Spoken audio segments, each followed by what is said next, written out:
दोस्तों, स्वीडन के खिलाफ देश और दुनिया भर में हंगामा जो है वो लगातार मचा हुआ है। जहां सड़कों पर आम मुसलमान जो है निकल करके एहतजाज दर्ज कराते हुए दिखाई दिए, तो कुछ खास मुस्लिम भी अपने अपने तरीके से कार्रवाई करते हुए स्वीडन के खिलाफ दिखाई दिए।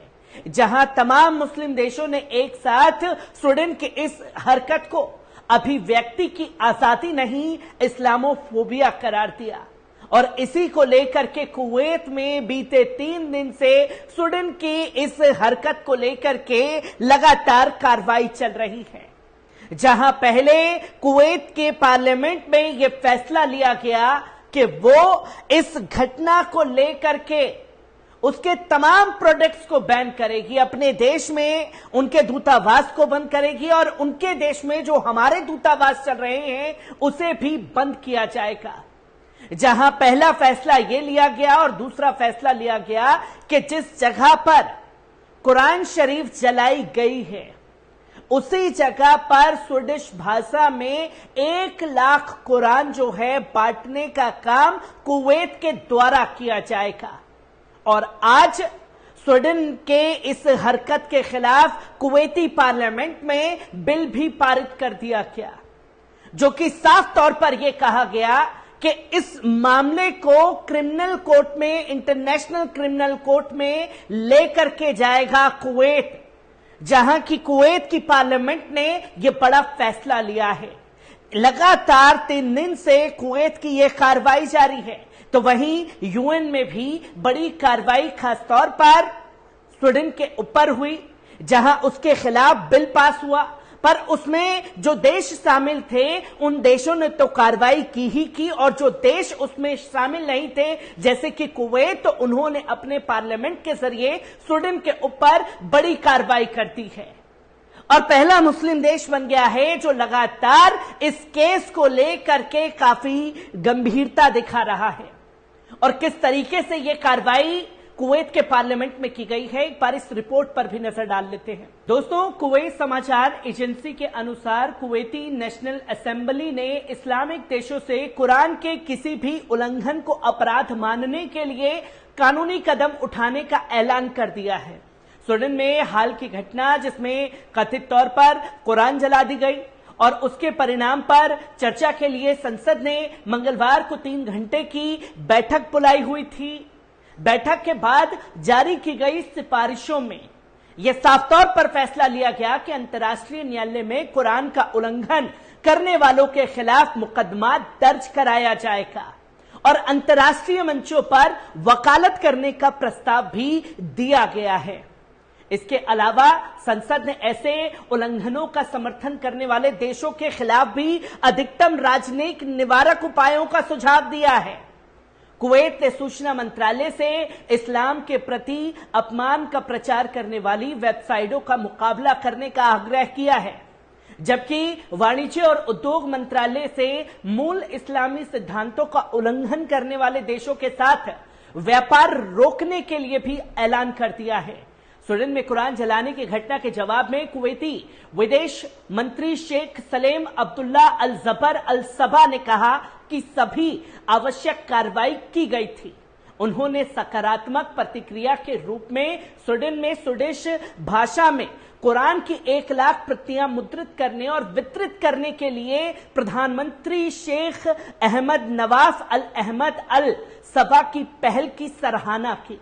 आपको बता दें कि इससे पहले संयुक्त राष्ट्रीय मानवाधिकार ने हाल ही में कुरान जलाने की घटनाओं की निंदा करने के लिए बुधवार को मतदान किया, लेकिन कई देशों ने इस प्रस्ताव का समर्थन करने से इनकार भी कर दिया क्योंकि उन्हें अभिव्यक्ति की स्वतंत्रता पर अतिक्रमण का डर था। जहां मुस्लिम पवित्र पुस्तक के अपमान की भरी निंदा के बावजूद वोट ने एकता की तुलना में अधिक विभाजन लाया। यूरोप और अमेरिका के देशों ने कहा कि थोड़ा और काम करने से एक मजबूत सर्वसम्मत निर्णय हो सकता था। पिछले महीने स्टॉकहोम की मुख्य मस्जिद के बाहर एक इराकी शरणार्थी द्वारा कुरान के पन्ने जलाने के बाद पाकिस्तान और इस्लामिक सहयोग संगठन के अन्य देशों ने एक बहस और प्रस्ताव आगे बढ़ाया। इस घटना से पूरे मुस्लिम जगत में कूटनीतिक प्रतिक्रिया शुरू हो गई, जहां संयुक्त राष्ट्र के शीर्ष अधिकार निकाय ने धार्मिक घृणा का मुकाबला करने पर ओआईसी के प्रस्ताव का समर्थन किया, जिसके पक्ष में 28 वोट पड़े, जबकि विपक्ष में 12 वोट पड़े और 7 वोट अनुपस्थित रहे। अर्जेंटीना, चीन, क्यूबा, भारत, दक्षिण अफ्रीका, यूक्रेन और वियतनाम ने प्रस्ताव का समर्थन किया। चीन के राजदूत चेन जू ने कहा कि इस्लामोफोबिया बढ़ रहा है। कुछ देशों में पवित्र कुरान का अपमान करने वाली घटनाएं बार बार हुई हैं। इन देशों ने धार्मिक विश्वास की स्वतंत्रता की सुरक्षा के लिए अपने घोषित सम्मान को लागू करने के लिए कुछ नहीं किया है।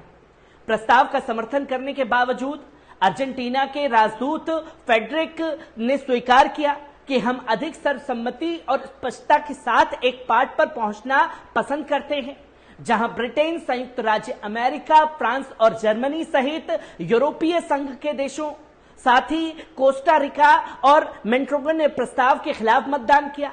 बेनिन, चिली, मेक्सिको, नेपाल और पेराग्वे अनुपस्थित रहने वालों में से थे। मेक्सिको की राजदूत फ्रांसिस्का ने कहा कि धर्म की सभी आलोचना अपने आप में भेदभाव, शत्रुता या हिंसा को उकसाने वाली नहीं है। परगावे ने राजदूत मरसाले के कहा कि एक प्रस्ताव जिसका सभी देश समर्थन कर सकते हैं स्पष्ट रूप से संभव है। उन्होंने कहा कि अगर हम ऐसे आवश्यक विषय पर सहमति नहीं हो सकते तो ये हमें अच्छी छवि में नहीं दिखाता है। चिली के राजदूत जूलियो ने कहा कि इसके कुछ प्रावधान अभिव्यक्ति की स्वतंत्रता को सीमित करने का प्रयास करेंगे।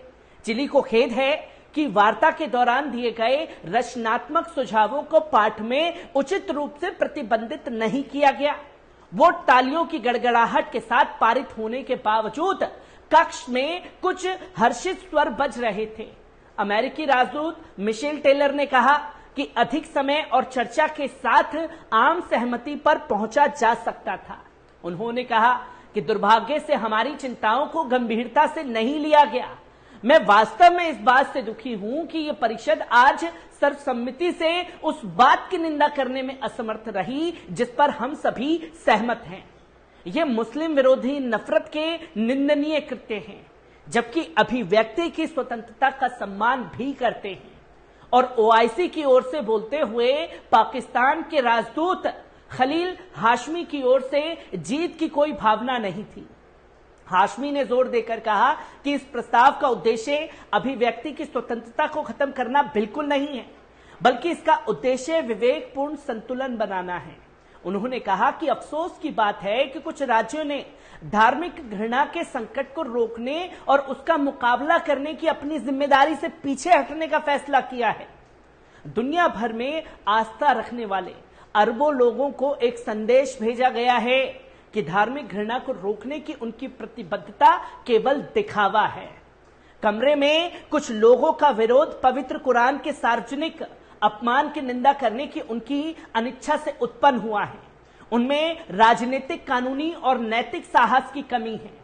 प्रस्ताव की शब्दावली धार्मिक घृणा की सभी अभिव्यक्तियों की निंदा करती है, जिसमें पवित्र कुरान के अपमान के सार्वजनिक और पूर्व कृत्य शामिल हैं, और जिम्मेदार लोगों का जवाबदेह ठहराने की आवश्यकता पर जोर देती है। ये राज्यों से भेदभाव, हिंसा को उकसाने वाली धार्मिक घृणा के कृत्यों को वकालत को संबोधित करते हैं, रोकने और मुकदमा चलाने के लिए कानून अपनाने का आग्रह करते हैं। वे ये भी चाहता है कि संयुक्त राष्ट्र अधिकार प्रमुख बोलकर तुर्क प्रस्ताव के आलोक में देशों के कानूनों में कमियों की पहचान करे, जिसकी तस्वीर लोगों के सामने है कि किस तरीके से समर्थन और उसका विरोध करने वालों ने अपनी बातों को रखा, और जो देश इसमें शामिल नहीं थे, खासतौर पर कुवैत, 3 बड़े फैसले लिए गए। जहां स्वीडन के प्रोडक्ट्स को बैन करने का फैसला लिया गया, जिस जगह कुरान शरीफ जलाई गई उसी जगह स्वीडन में स्वीडिश भाषा में 1 लाख कुरान बांटने का फैसला पार्लियामेंट में लिया गया। तो तीसरा फैसला क्रिमिनल कोर्ट में जाने का लिया गया है, और यह दिखाने के लिए कहा है कि हम इसको इसलिए ये कदम उठा रहे हैं ताकि कोई और देश ऐसा कदम ना उठा पाए।